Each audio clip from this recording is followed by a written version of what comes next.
பிரியமானவர்களே, இயேசுவின் நாமத்தில் நான் உங்களை வாழ்த்துகிறேன்.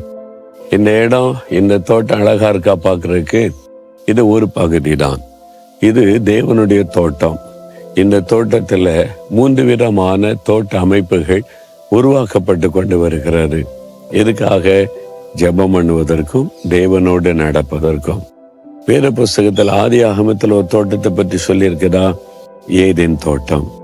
அங்கே ஆண்டவர் ஆதாமோடு நடக்க இறங்கி வருவாராம். கர்த்தரோடு கூட நடக்கிற ஒரு அனுபவம் மனுஷனுக்கு அங்கதான் உண்டானது. அதனால இங்க தேவனோடு நடக்கிற வாக் வித் காட் அப்படின்ற ஒரு தோட்டம் அமைக்கப்படுகிறது. அங்க நடந்து கொண்டே ஜெபிக்கலாம், தேவனை துதிக்கலாம், மகிழ்ந்திருக்கலாம். இன்னொரு தோட்டத்தை குறித்து புதிய ஏற்பாட்டிலே வாசிக்கிறோம். இயேசு கிறிஸ்து போய் ஜெபம் பண்ணினார்ல, லூக்கா 22 அதிகாரத்தில் இருக்குல்ல, கெத்செமனே தோட்டம். அது வியாகுலத்தோட கண்ணீரோட திறப்பில் நின்று ஜெபித்த ஒரு இடம். அப்படிப்பட்ட ஒரு இடமும் இங்கே உருவாக்கப்பட்டு கொண்டு வருகிறது. அது ஜெப தோட்டம், மன்றாடி ஜெபிக்கிற தோட்டம். இன்னொரு தோட்டத்தை பற்றி எனக்கு தெரியுமா? இயேசு சிலுவையில் அறையப்பட்டு அடக்கம் பண்ணப்பட்ட இடத்துல தோட்டம் இருந்தது. தோட்டத்தில் இந்த கல்லறையில தான் இயேசு அடக்கம் பண்ணப்பட்டார் அப்படின்னு பைபிள் இருக்குல்ல. அந்த இடத்துலதான் மகதலேனா மரியாளுக்கு இயேசு தன்னை வெளிப்படுத்தினார். இயேசுவை தரிசித்த இடம். அப்போ தரிசனத்தை பெற்றுக் கொள்ளுகிற ஒரு தோட்டம், தரிசன தோட்டம். அதுவும் கார்டன் ஆஃப் விஷன். அதுவும் இங்கே 3 காரியங்கள் அமைக்கப்பட்டு கொண்டு வருகிறது. இது முடிவு பெற்றுட்டா இங்க எப்பவுமே ஜெபிச்சுக்கிட்டே இருக்கலாம், இரவும் பகலும் ஜெபிக்கலாம். அதற்கான ஒழுங்குகளை, ஆயத்தங்களை செய்து வருகிறோம். சரி, இன்னைக்கு ஆண்டவர் எனக்கு என்ன சொல்றார் அப்படின்னு கேட்கிறீங்களா? யோவான் 16 அதிகாரம் 20வது வசனம், உங்கள் துக்கம் சந்தோஷமாய் மாறும். உங்கள் துக்கம், என் மகனே நீ துக்கத்தோடு இருக்கிற, என் மகளே இன்னைக்கு நீ துக்கத்தோடு இருக்கிற. ஏன் துக்கப்படணும்? ஏதோ ஒரு காரியம் உன்னை பாதிச்சுட்டு இல்ல, யாரோ ஒருத்தர் சொல்லிட்டாங்க, ஏதோ ஒரு பிரச்சனை, ஏதோ ஒரு தேவை, ஏதோ ஒரு பலவீனம், ஏதோ ஒரு வியாதி உன்னை துக்கப்படுத்துது. வீட்டுக்குள்ள, வெளியில, போற இடத்துல, வேலை செய்யற இடத்துல யார் மூலமா ஒரு பாதிப்பு, அதனால உள்ளத்துக்குள்ள துக்கம். வெளியே காட்டாட்டாலும் உள்ளுக்குள்ள துக்கம் இருந்துகிட்டு தானே இருக்குது.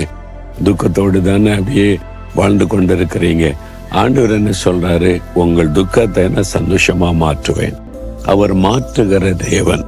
இந்த மாற்றத்தை நமக்குள் உண்டாக்க சிலுவையில தன்னை பலியாய் கொடுத்தார். நம்முடைய பாவத்தை சுமந்தார். ஏன்னா பாவத்தினால துக்கம் உண்டாகும். அந்த துக்கத்தை மாற்றணுமானா பாவத்தை அவர் மன்னிக்கணும். அதற்காக பாவத்தை சுமந்தார். வியாதி துக்கத்தை கொண்டு வருது. இந்த வியாதியை நம்ம விட்டு மாற்றி குணமாக்கணுமானா நம்முடைய வியாதி சிலுவையில சுமக்கணும். மத்தேயு 8:17 அப்படி சொல்லப்படுது.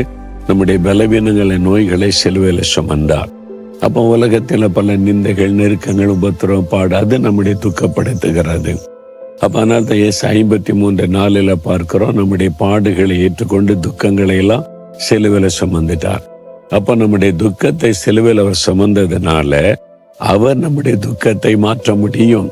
எப்படி சந்தோஷமாய் மாற்ற முடியும்?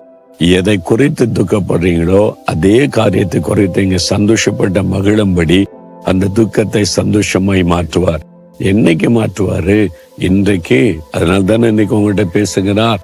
என் மகனே, மகளே, இன்றைக்கு உன் துக்கம் சந்தோஷமாய் மாறும். இன்றைக்கு உனக்கு ஒரு அற்புதம் நடக்க. விசுவாசிக்கிறீங்களா? விசுவாசத்தோனா உங்களுடைய இதயத்துல கை வச்சு என்னோட சேர்ந்து, இயேசுவே நீ கொடுத்த வாக்குத்தத்தத்தை எனக்கு தான், என் துக்கத்தை சந்தோஷமாய் மாற்றுவீர். இன்றைக்கு இயேசு கிறிஸ்துவின் நாமத்தில் என் துக்கம் சந்தோஷமாய் மாறட்டும். இன்றைக்கு அந்த மாற்றத்தை நான் பார்க்கணும். நான் விசுவாசிக்கிறேன், அற்புதத்தை எதிர்பார்க்கிறேன். இயேசுவின் நாமத்தில் ஜெபிக்கிறேன். ஆமேன், ஆமேன்.